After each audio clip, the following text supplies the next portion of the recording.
The White Sox have a decision to make on Mike Clevinger, but maybe they already have. If the Sox retool the starting rotation, will Davis Martin have his moment? First, there were Nick Madrigal rumors. Now there are rumblings about the White Sox expressing interest in Kansas City Royals infielder Nicky Lopez. How did we get here? With the starting rotation in question, what role can Michael Kopech play in 2023? You are Locked On White Sox, your daily Chicago White Sox podcast. Part of the Locked On Podcast Network, your team every day.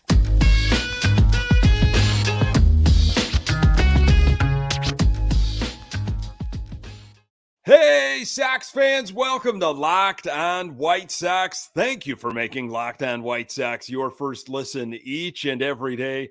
We're free and available on all platforms. Follow us on Twitter at Locked On Sox. Also, subscribe to our YouTube channel. Just search Locked On White Sox. This episode is brought to you by FanDuel Sportsbook, official sportsbook of Locked On. Make every moment more. Visit FanDuel.com/Locked On today to get started. Hey, I'm your host, Nick Morawski, a lifelong diehard Chicago White Sox fan, recording this podcast just blocks from the ballpark in beautiful Bridgeport. You can find me on Twitter at Nick_GGTB. Really appreciate you letting me steal some of your time to talk off-season White Sox. Locked On White Sox is part of the Locked On Podcast Network, your team every day.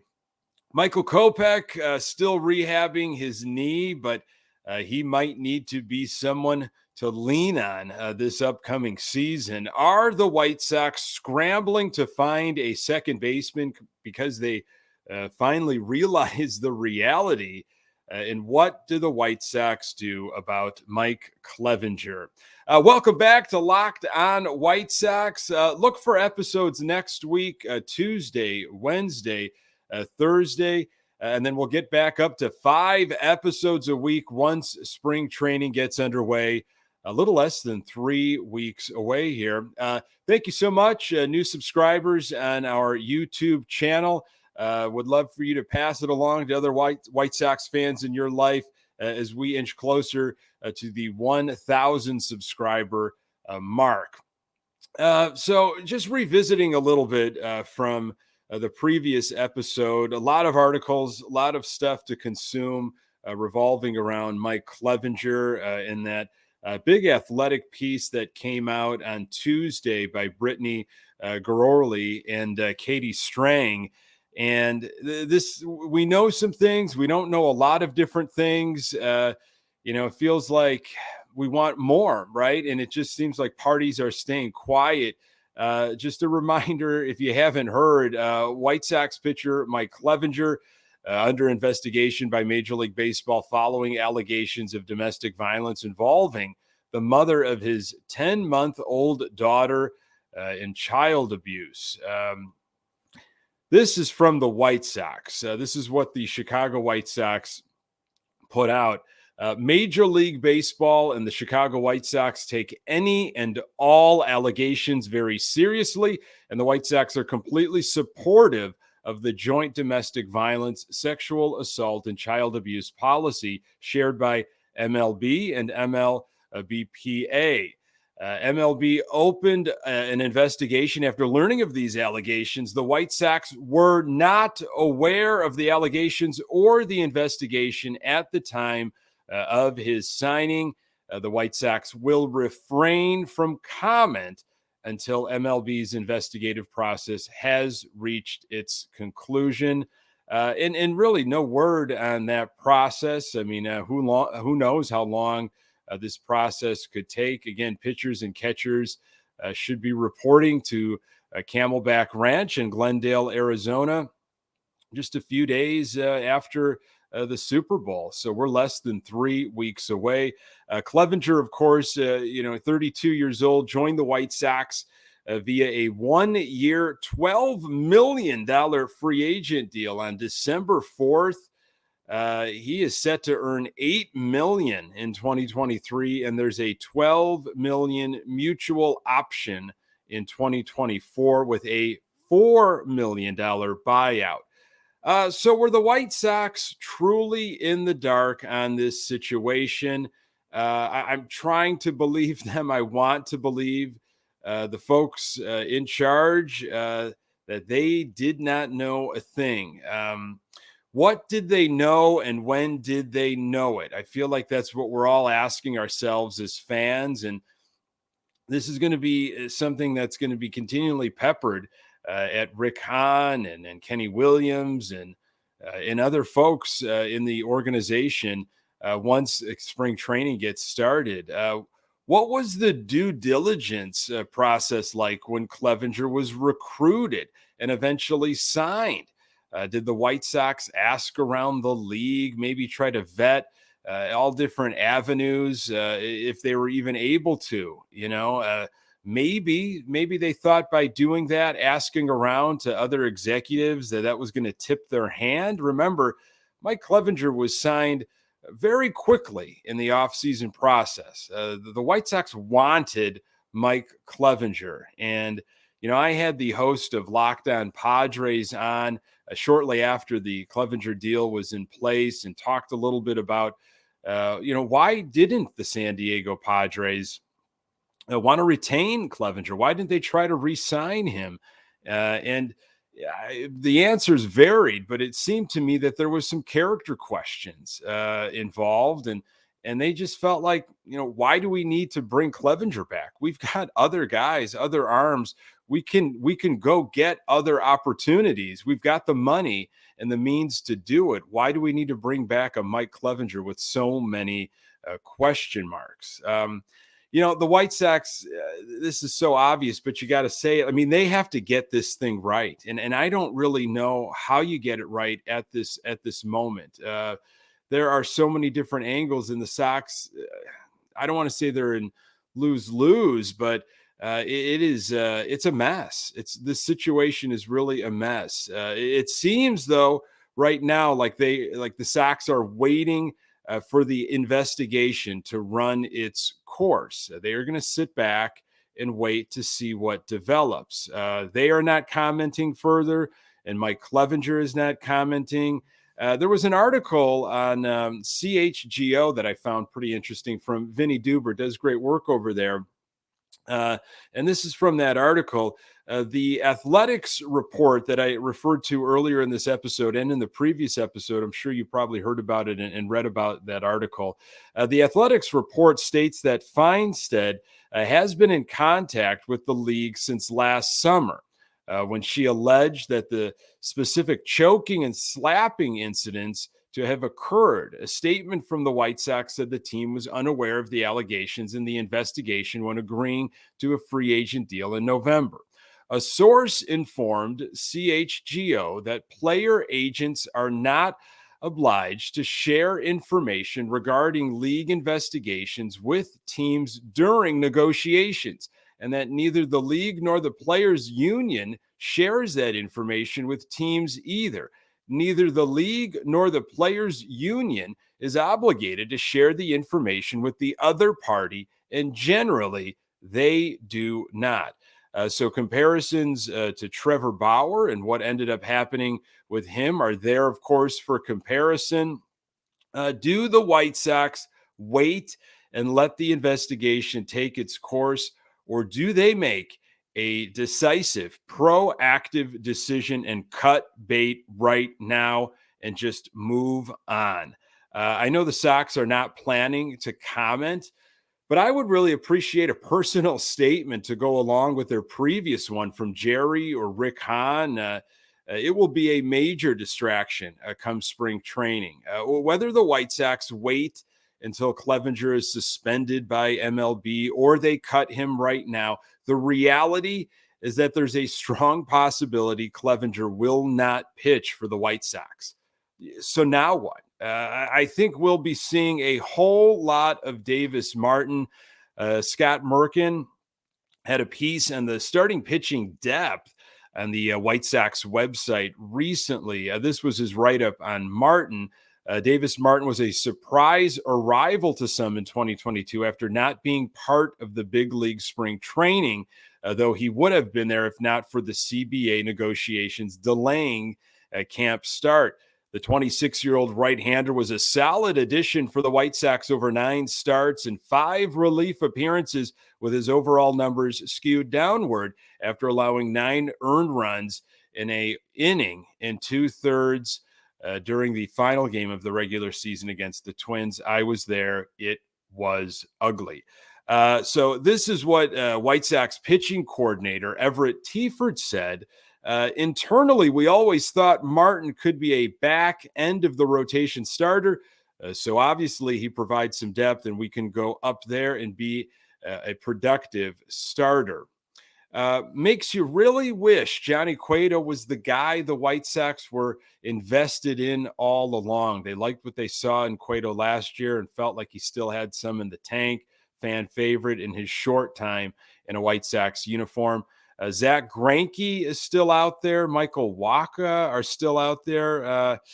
The longer the White Sox wait, if that's their decision, the more of a problem I think this becomes, in my opinion.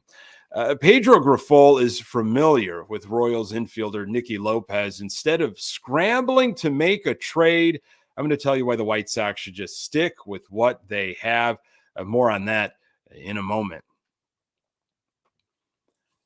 Today's episode is brought to you by FanDuel. We're really excited about our new sports betting partner for Locked On because they're the #1 sportsbook in America, FanDuel.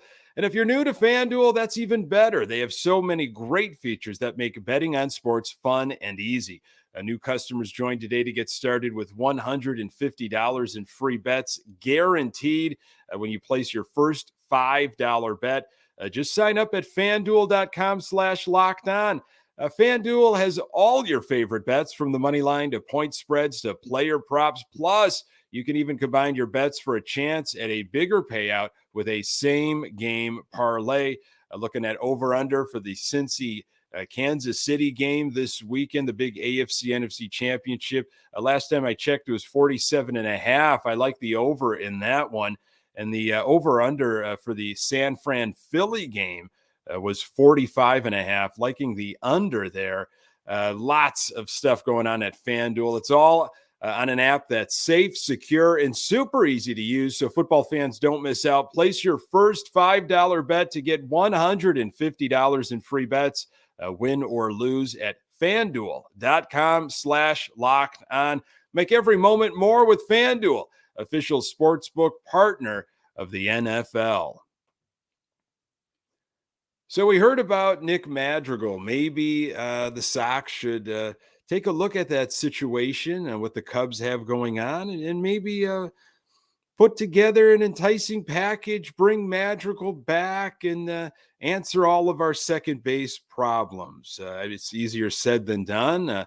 Doesn't seem like the Cubs know what they're going to be doing with Madrigal. I think Madrigal is questioning, what's my role? I heard he was going to be taking some reps at third base. Good luck with that, if I remember his arm correctly. So recently, I hear these rumors now about Nicky Lopez from the Kansas City Royals. According to Ken Rosenthal, the White Sox have expressed interest in trading for Kansas City Royals infielder Nicky Lopez. Sources tell The Athletic Royals are not eager to move Lopez, viewing him as an important depth. Team's plan is to go with Witt Jr. at shortstop, Massey at second base, and Lopez will be utility. But Lopez could open at second base if Massey is not ready. Well, at least Kansas City seems to have a plan over there. Nicky Lopez, the pride and joy of Naperville, Illinois, but you already knew that and probably do not want to be reminded of that ever again. A lefty bat, Lopez is, he's got about 450 games under his belt. Had a solid year back in 2021, played in 151 games, 149 hits, a pair of home runs, 43 RBIs, and slashed 300, 365, 378. This past season saw a huge drop off. Lopez played in 10 less games and had only 99 hits, 0 home runs, 20 RBIs, and walks were down as well, as he slashed 227, 281, 273. So Nicky Lopez would fit right in with the White Sox plans of guys returning to accustomed levels. So Nick Madrigal over Lopez. The question is how did we get here? How are we discussing this? Are we going to have Madrigal? Are we going to trade for Madrigal? Or are we going to maybe trade for Nicky Lopez? These are both trade situations, all right? We just can't throw money at these problems. So are the White Sox going to give up something?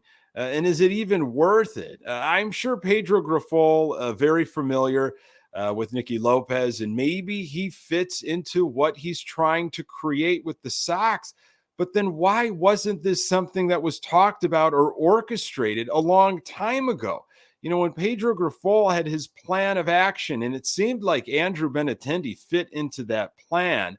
I get it. Lopez was not a free agent, but Rick Hahn kept talking about trade. Sox are probably going to get better through the trade. Maybe Grifol did say something like, hey, if there's a way we can get Nicky Lopez on this team, fits into what I'm trying to do. This is the first time I'm hearing that the White Sox are interested in Lopez. So is the front office just sitting around right here looking at each other and finally realizing that a Gonzalez, Sosa, a Garcia competition does in fact excite nobody? It's not like Nicky Lopez will move the season ticket numbers either. From Rosenthal's tweet, it seems like Kansas City plans to hold on to Nicky Lopez unless the White Sox make an attractive offer, which to me just does not make any sense. After the Clevinger news, White Sox need to figure out their pitching situation. The Sox had their opportunities to sign a veteran second baseman. Instead of weakening the already weak farm system, just let Gonzalez prove himself, or maybe Sosa is ready to win the job. Look, that's the situation the Sox have put themselves in. We're still waiting to see what we have in Michael Kopech. I'm going to tell you why this has to be the year for Kopech to step up. More on that in a moment. What can we really expect from Michael Kopech? Obviously, his name has been talked about for many, many years. Involved in the Sale trade back in the fall of 2016. His journey has been well documented all over the place, personally and professionally. According to James Fegan in a recent Athletic article, Sox pitching coach Ethan Katz saw Michael Kopech recently in Arizona, continuing his rehab at the White Sox spring training facility. He's still rehabbing the knee, so we're still building him up. And again, Michael Kopech underwent successful surgery on his right knee at the end of the 2022 season. The procedure addressed a torn meniscus in his right knee. So not an arm situation, but still frustrating, right? You know, I'm rooting for Kopech. And I know there's some folks out there that have they've dismissed him, and I understand that. You got to fan the way, however way you can. You know, that's your personal fandom, and I get it. There's people that are in on certain guys and they're out on other guys, and you know, it's just part of being a fan. I'm really rooting for Michael Kopech to get right. I'm expecting big things, but disappointed to hear that he's still rehabbing. I was hoping for an all systems go come spring training. In 2022, Kopech started 25 games, pitched 119 in the third innings, had a 3.54 ERA and a 5-9 record. He did not look right several times this past season. Strikeouts were down, velocity seemed to be down, and his control, especially early in the game, was problematic. But he had that magical game in New York against the Yankees and did not pitch bad at all against the Houston Astros. We saw glimpses of what could be. Look, the starting staff here, had so many question marks before the Clevinger news broke. Now we absolutely have to get Giolito back to form. Lynn has to stay healthy in 2023. Cease can't afford a slump. And Kopech, if healthy, needs to make a big leap. Could we see 140 innings from Kopech starting 30 games? Look, if he is truly, if he's right and he's healthy and he's ready to go come spring training and after, I don't think 140 innings is too much to ask, or 30 or even 30 plus starts. I really don't. I think that could be within his range. I mean, that would be ideal for Kopech. Cease is the ace, so Kopech doesn't need to worry about, winning that job. But if Davis Martin is our fifth, then Kopech needs to be someone the Sox can rely on. Speaking of pitching, how about Mark Buehrle? The Hall of Fame announcements were made. Scott Rowland heading to Cooperstown. Now, Mark Buehrle received 10.8% support and 42 votes in Hall of Fame balloting from the Baseball Writers Association of America, returning him to the ballot next year for a fourth time. Pretty exciting. 5% of the vote is needed to stay on the ballot. Now, Rowland, the guy that got in this year, in his sixth year of eligibility, received 10.2% of the vote in his very first year, with 75% needed for Hall of Fame election. Buehrle received 44 votes, or 11%, in his first year, dipped to 23 last year, got 5.8 to just barely stay on, and then bounced back in this most recent balloting. So maybe, just maybe, Mark Buehrle can sneak in eventually. I think he belongs, but it often depends, on who is in your voting class. Folks, thank you so very much for making this podcast part of your daily routine. You can find the Locked On White Sox podcast absolutely everywhere you find your podcast. We're on Twitter at Locked On Sox. You can find me on Twitter at Nick_GGTB. And don't forget to subscribe to our YouTube channel and get your questions in for next Wednesday's mailbag. That email is lockedonsox@gmail.com. Thanks for making Locked On White Sox your first listen. I'll make your second listen Locked On MLB Prospects. Host Lindsey Crosby is a prospect encyclopedia, and he's going deep on the MLB stars of tomorrow. It's free and available wherever you get your podcasts. Coming up on the next episode, I'll continue to examine off-season scenarios as we count down to spring training and opening day. Really appreciate you making time for the Locked On White Sox podcast. I'm Nick Morawski. Until next time, go Sox.